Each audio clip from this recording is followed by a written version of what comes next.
Avant de commencer, fais une chose importante. Ne laisse pas cette vidéo être juste une de plus. Reste avec moi jusqu'à la fin, parce que ce que tu vas comprendre aujourd'hui peut changer la façon dont tu te juges et surtout la façon dont tu agis. Et si ce genre de contenu t'aide à mieux te comprendre, abonne-toi. Ici, on ne motive pas, on explique et on construit. Dis-moi si ça te parle. Tu sais ce que tu devrais faire. Tu sais que tu devrais te lever plus tôt, avancer sur ce projet. Étudier, t'entraîner, changer certaines habitudes. Tu le sais très bien. Mais tu ne le fais pas. Et le plus dur, ce n'est même pas l'inaction. Le plus dur, c'est ce qui vient après. Cette petite voix intérieure. Pourquoi je suis comme ça? Pourquoi je n'arrive jamais à tenir? Pourquoi les autres y arrivent et pas moi? À force de l'entendre, tu finis par y croire.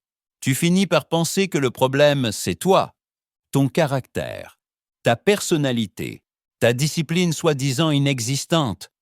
Mais si je te disais que cette conclusion est fausse, et pire encore, qu'elle te maintient exactement là où tu es? La culpabilité est l'un des mécanismes les plus destructeurs dans la quête de discipline. Pas parce qu'elle te fait te sentir mal, mais parce qu'elle te donne une mauvaise explication. Quand tu échoues à agir, tu n'analyses pas le système, tu analyses ta valeur. Tu te dis « je manque de volonté »,« je suis irrégulier »,« je ne suis pas discipliné ». Et à force de te le répéter, cette idée devient une identité. Tu ne dis plus « je n'ai pas agi aujourd'hui ». Tu dis « je suis quelqu'un qui n'agit pas ». Et c'est là que le piège se referme, parce que ton cerveau cherche avant tout la cohérence interne. Il préfère rester fidèle à une identité négative, plutôt que d'affronter l'inconfort du changement. La culpabilité ne te pousse pas à agir, elle te pousse à éviter. Ton cerveau n'a jamais été conçu pour la discipline moderne. Il n'a pas été conçu pour les objectifs à long terme, les sacrifices différés, la productivité constante. Il a été conçu pour une chose, survivre. Pendant des dizaines de milliers d'années, survivre voulait dire économiser l'énergie, éviter les efforts inutiles, saisir la récompense immédiate. Un cerveau qui aimait l'effort mourait. Un cerveau qui attendait demain mourait. Un cerveau qui résistait au plaisir mourait. Donc le cerveau humain s'est affiné autour d'un principe simple. Le chemin le plus simple est le meilleur chemin. Et ce programme est toujours actif aujourd'hui. Quand tu veux te lever tôt, ton cerveau interprète ça comme une perte d'énergie. Quand tu veux travailler sur un projet abstrait, il voit un effort sans récompense immédiate. Quand tu veux résister au plaisir instantané, il voit un danger. Ce n'est pas rationnel, mais ce n'est pas stupide. C'est efficace pour la survie, pas pour la vie moderne. Face à ce conflit, la plupart des gens utilisent la force. Ils serrent les dents, ils se parlent durement, ils se promettent d'être plus disciplinés. Mais la volonté est une ressource fragile.